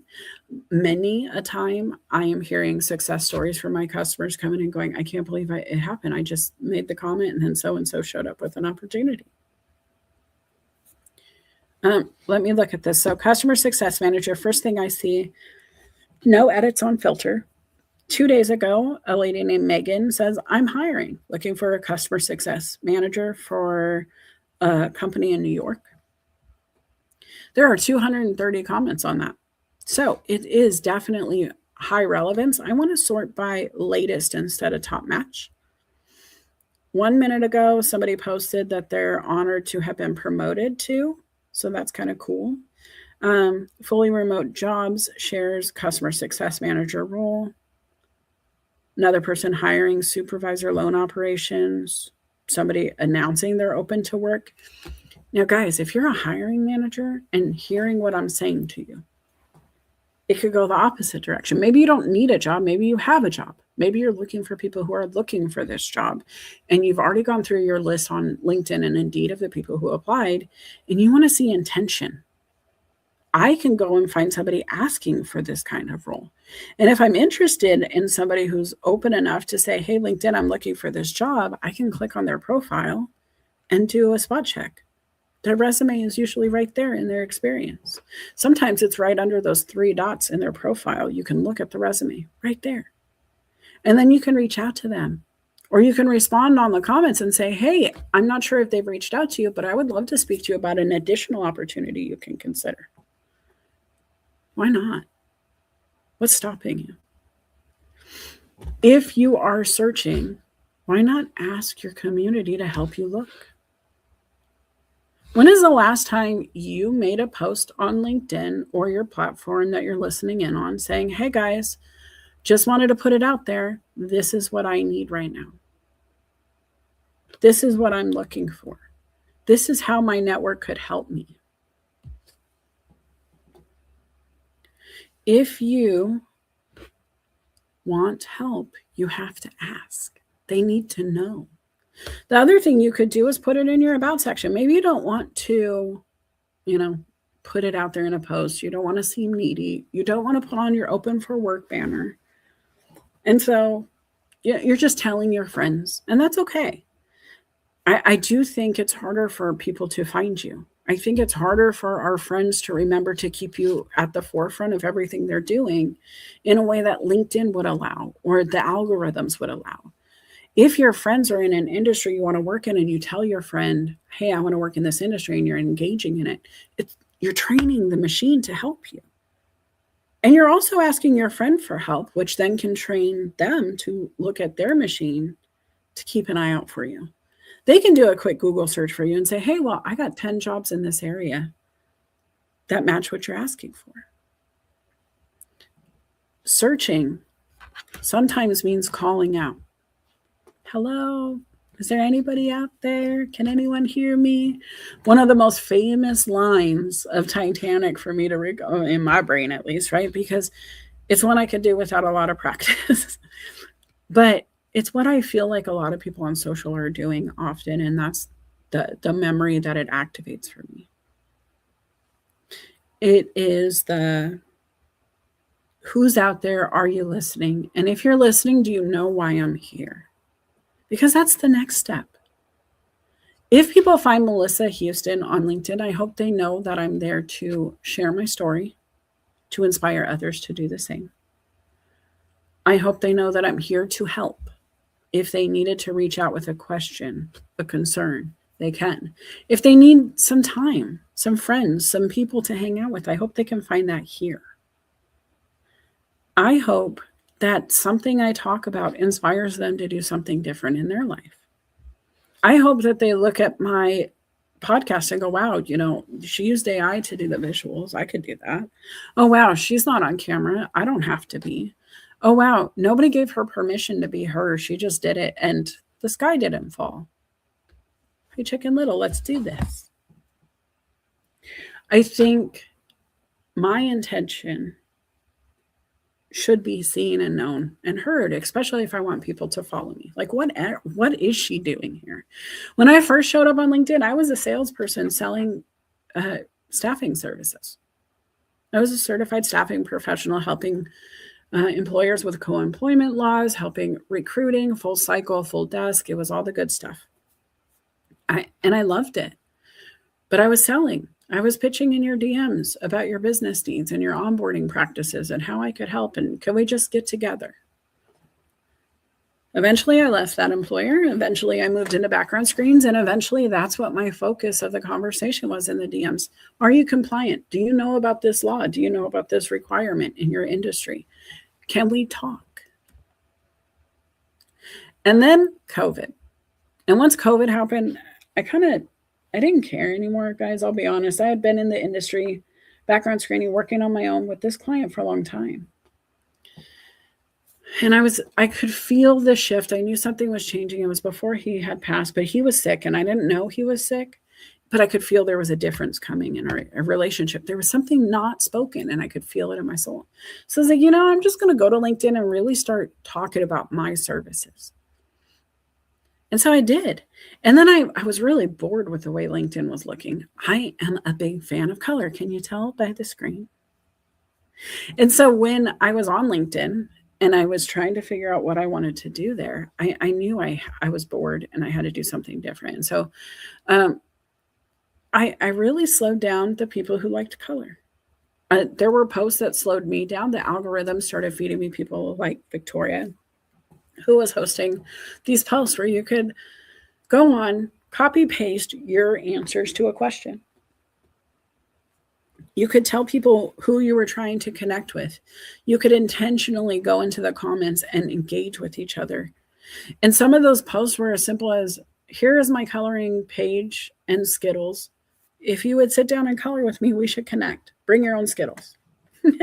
And I was honest with who I was. I would love to color with you, but I'm not sharing my snacks. I'm a spoiled brat. I like my Skittles. They're my Skittles. I'll buy you a bag though. Like, I will give you your own. Just don't touch mine. When you're on LinkedIn, what's making you stop? What's making you pause? What makes you say, hey, I want to intentionally seek more of this human out? Do you even know what you're looking for in the humans you're connecting with? Is there a fun or a passion that you align with? Is it just, ooh, Jerry Springer, as soon as you see the chaos, you're in? Because that chaos could be great if you're a reporter. It's great if you work at a news station. It's wonderful if you're TMZ. But what does it do for your job search? What does it do for you if you're engaging in chaos and you're looking for work, and then your prospective employer clicks on the comment section of your profile. People scroll your profile all the time, guys. With intention, they find you. Lots of people on these platforms are moving with intention, or they're not. And you get to decide what that looks like for you. You get to decide what they find. And if you're in marketing, if you're in business, if you're doing this to get a role or get in front of the right people, when you're in front of them, what are you showing them? Because as you scroll, you engage. You might even like things that you don't even really necessarily you might not have read fully. You might not actually have taken in and processed. It might start as a, time management 101 on LinkedIn, and you don't read the post, but you just like the post. And by the end, they just say everybody's terrible and all humans are the worst and nobody understands time. And you like that. And the employer is going to be like, why did you like that? What about that did you like? And you're like, oh, the opening line, I like time management. I didn't know he said it was a lie. Are you intentional about your support? You are putting your brand in alignment with every brand you like and comment on. What does that look like? For Careers, Chaos, and Coaching with Felipe, we have chaos intentionally. And we don't plan to fight at this mile marker or anything like that. But we do give space for the chaos to occur. We do give space for us to banter about a topic and have the quote unquote argument for the sake of the viewers, listeners, right? Subscribers, the people who want to hear what we have to say and why. And when Felipe and I are bantering or having the conversation or, sharing or dueling perspectives, sometimes we overlap a ton on a topic, a concept, and other times we don't. And then in the chat, you'll see how some people go, oh, no, I get it. And others are like, no, I'm with this person. And that's okay. But what we hope is that at the end, everybody is seeing that all perspectives are welcome. Nobody thinks they're right just to be right. We do joke about being right, but the truth is we're all here to learn from each other. We're all here to push ourselves beyond our comfort zone. We're here to be corrected by the audience. There's a lot of times where we'll get DMs during the show and they're telling us, you guys need to be nicer to each other. And we're like, we hear you, but there's 37 other messages going, oh my gosh, I love this energy. And we have to look at the ROI for us. How do we feel at the end of the energy exchange?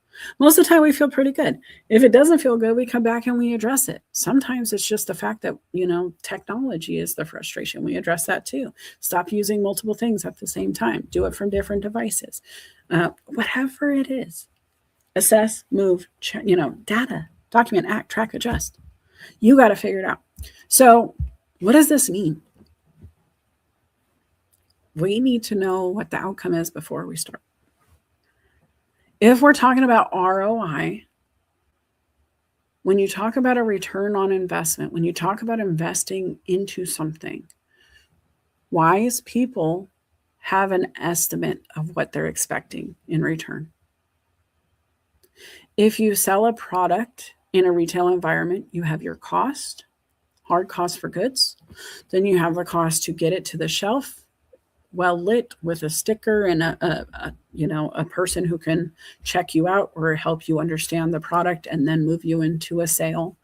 There is a hard cost for that service once it's in the store to get it to your home. And so if you know that's true, you know that your cost has to encompass those costs. And then there's other things like the government wants taxes. And so you have to enclose those costs into your cost for the customer. And the price just keeps going up.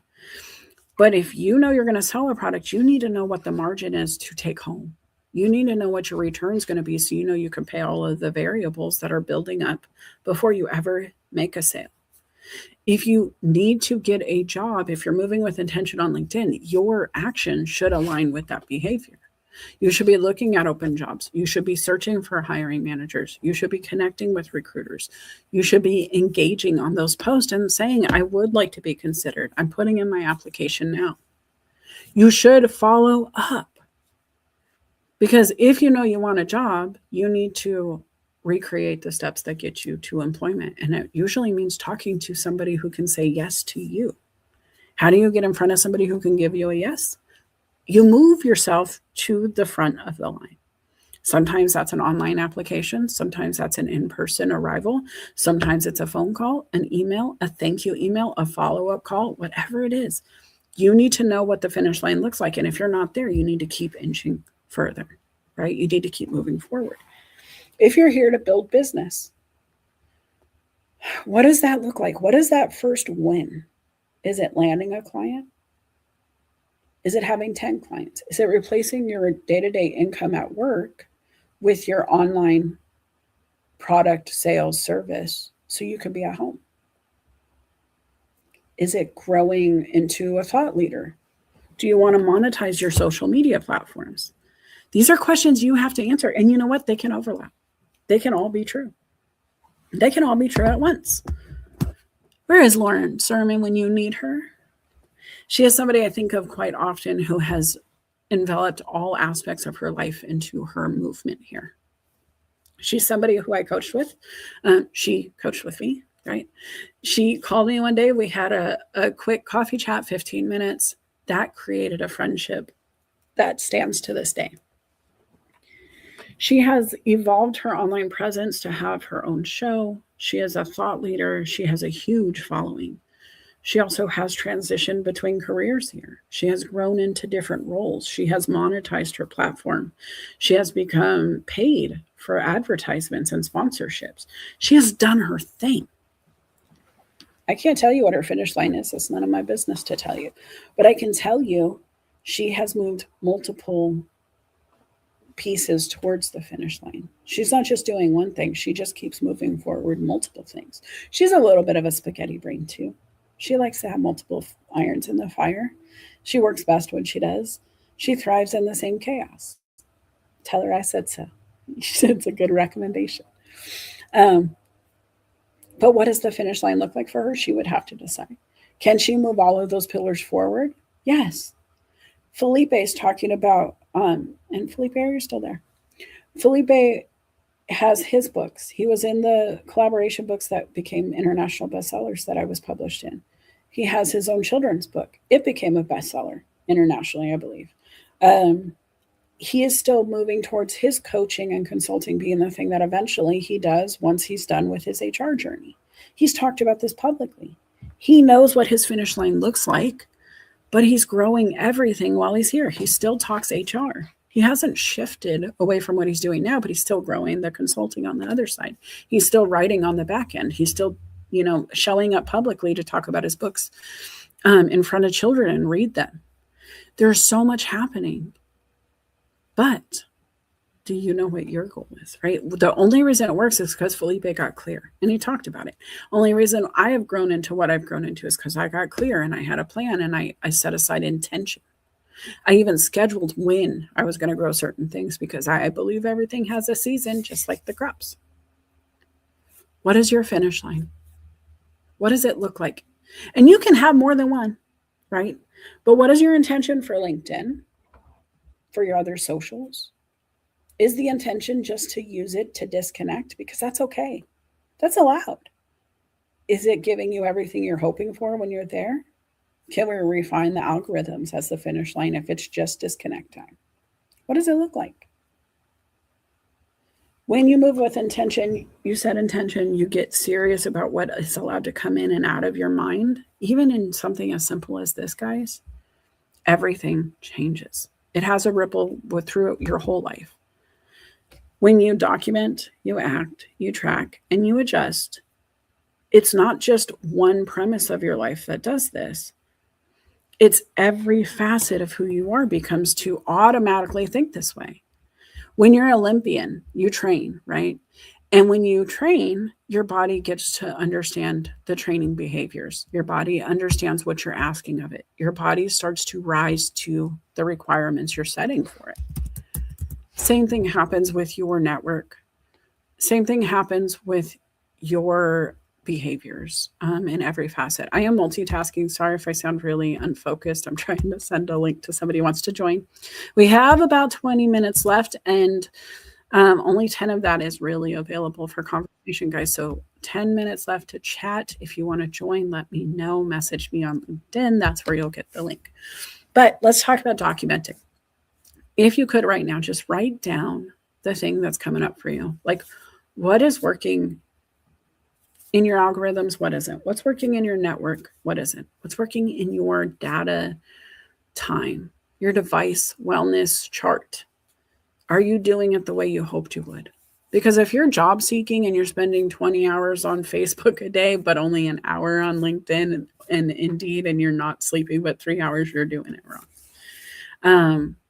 If you're, spending more time in play than you are at work, you're doing it wrong.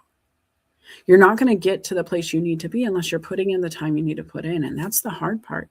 And so did your search just change your next step? And if it changed it, did it move you closer to your goal or away from?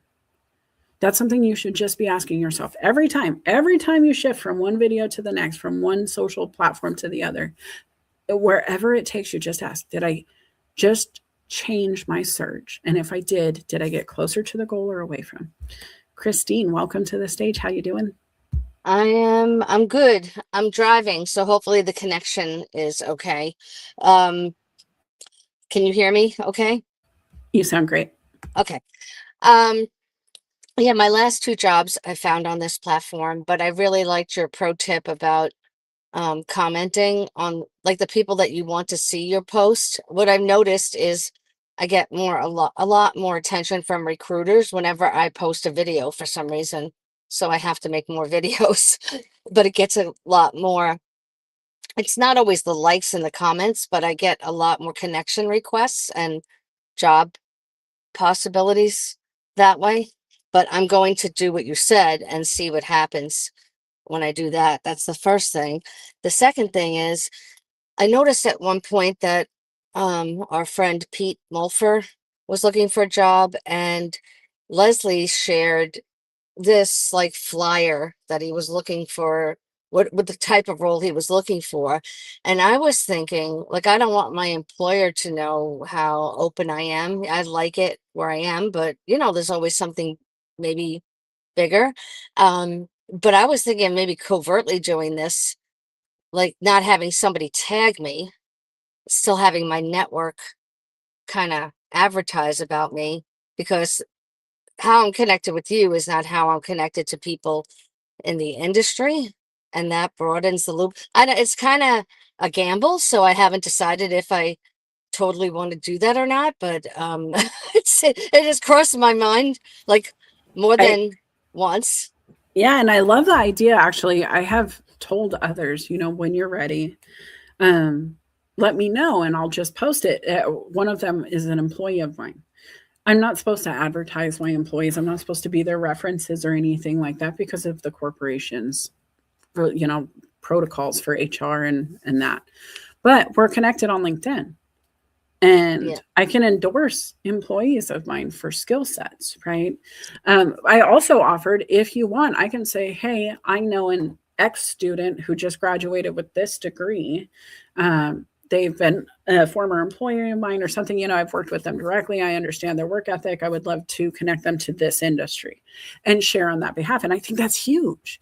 If you have friends who are willing to post on your behalf when you're open to work, that's huge. But always get consent, because you do not know the ripple that comes if you don't have it. So thank you for that warning too, because it's really important to remember that.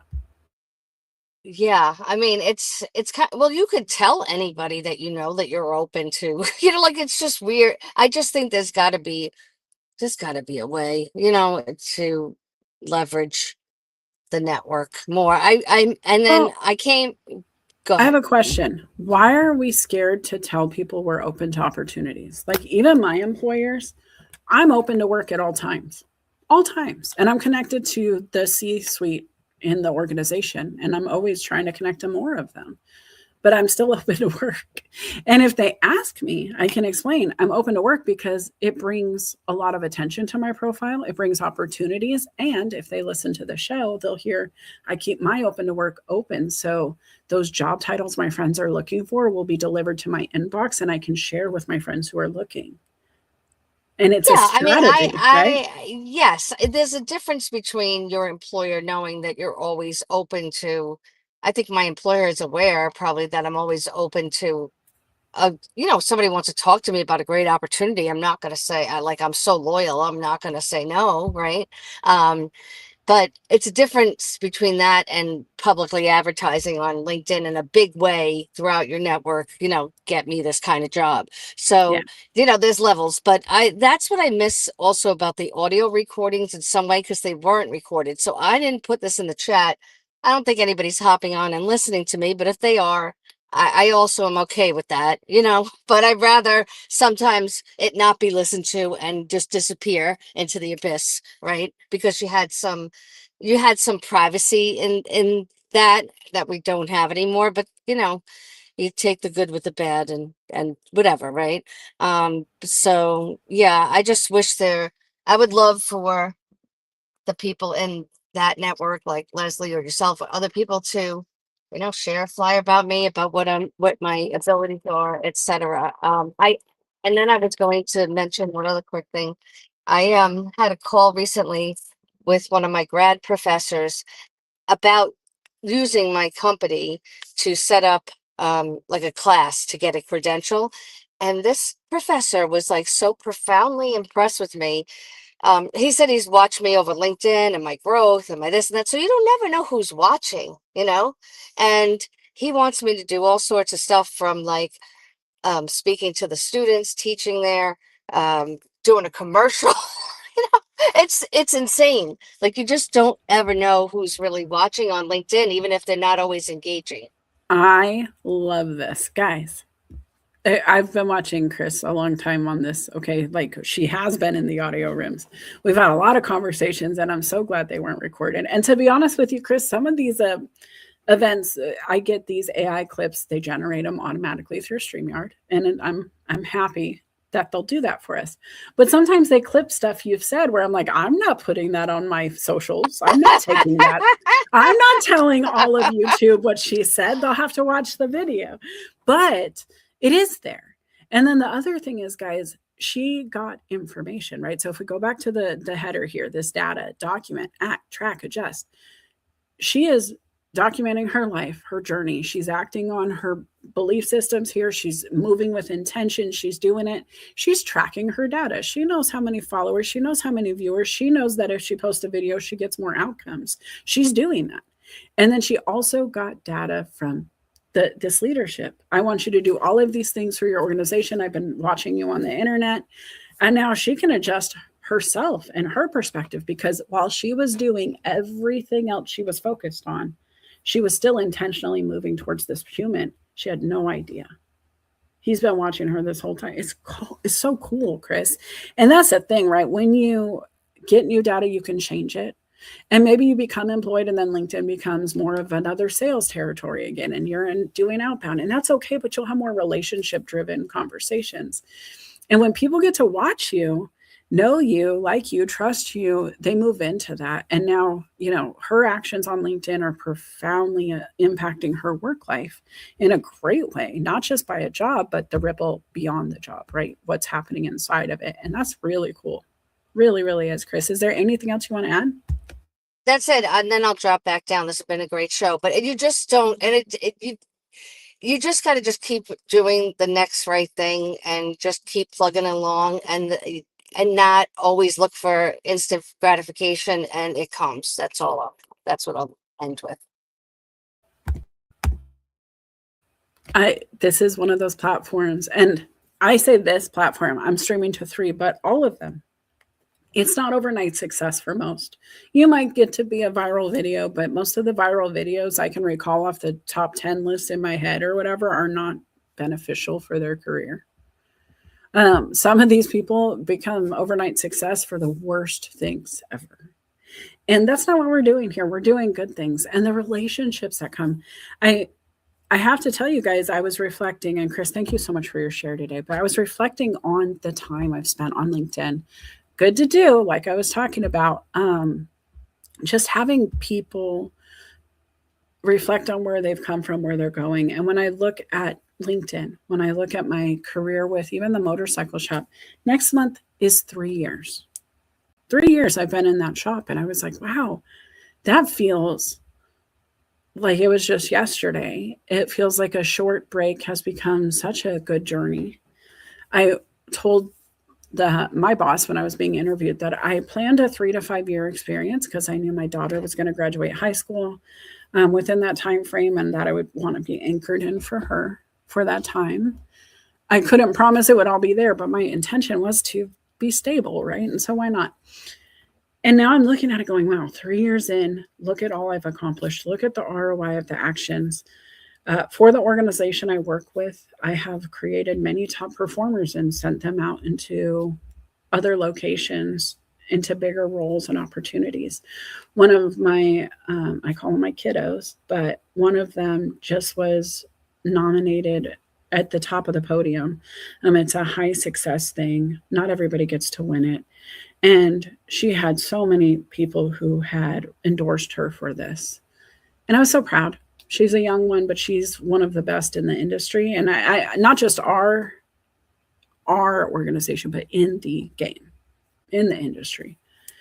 And I'm proud. That was something that started by me looking at her standing in the middle of a group full of friends. She looked like, the center of a flower surrounded by a bunch of smiling faces. And those smiling faces were people I knew as customers, military professionals who rode up from the island that the base is on to see me for gear.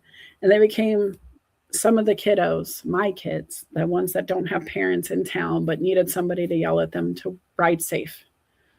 They delivered her to me. And they said, she wants to work here. And guys, if we're on LinkedIn, let's talk about it. That is not a way to get a job, right? You don't have a group of your friends surround you. Well, you don't speak and they speak on your behalf. But there was something so cute about this moment of her community coming together going, we are going to support you. If you faint, you're surrounded. She was just so timid, but she wanted it so bad. And I asked her, I was like, you want to work here? And she nodded like a cute little Disney character, up and down aggressively. And I gave her a shot to come in for an interview the next day alone. And she nailed it. And so I offered her the job, and here we are. And that's one moment. There are so many humans I have been able to engage with and have some kind of ripple with, and them in my life, changing the way I look at things, changing perspective. You just have to remember to keep processing, keep looking at that ROI, guys. Is the ROI there? Retail manager? It is. Honestly, I'm very spoiled in my role. Most retail managers work, they have all of this chaos within their organization. They have, the holidays are coming. I'm going to say it again. We're not far from the holiday season. And usually that's chaos for retail managers. For me, it's going to be a time where I can invest in myself again. I will slow down. We won't be as slow as years before because we've grown, but it's nice to know that I can intentionally work on myself in the next few months with my hot cocoa, with a smile. It'll work great. Corporate supports this even. We roll back our hours and we close a little early because we know that the customers just don't need us as much. And so it's a beautiful thing to know that's coming. It's beautiful to know that next week, as much as life has been up and down and all around, I am celebrating 19 years of being with my partner, David, working on communication and talking and fixing and building and seeing what shakes. But I can tell you 19 years in, I still love him to death. And I will be spending the day with him. Going to take next weekend off. I wasn't sure I was going to, but I'm gonna. And the reason is it's my anniversary weekend. I have 2 different anniversaries coming together in one moment. And then the other thing is I just want a break. I want to take a break before my birthday. My birthday is coming. It is September 10th. We're still a long way away, but I'll be honest, guys, when you're talking a weekly show and when you're talking all of these extra adventures that I've got going on, it just builds up really quick. So I will be back in 2 weeks' time with a new episode. I hope you guys grab something cool today. If you did, drop it in the comments. What did you learn? What did you take away? What was the best part of the show? Please let me know. Thank you to all of you who said beautiful things in the comments, those big posts. Thank you to Kenny for bringing the deliciousness. I hope you remember spaghetti and waffle brain and decide to play on both sides. I hope you allow yourself to get creative and play in that spaghetti brain, because that's where a lot of the best ideas come from. But stay organized, right? Make sure you're getting your stuff done. Don't go too far into the playground without coming back and doing your homework. It's important to do both, because in a year, I don't want to see you lose progress. I want to see you have gained it. If you need anything, you reach out to me. If you want to learn more about me, go to documentthenact.com. Otherwise, guys, I'll see you next time.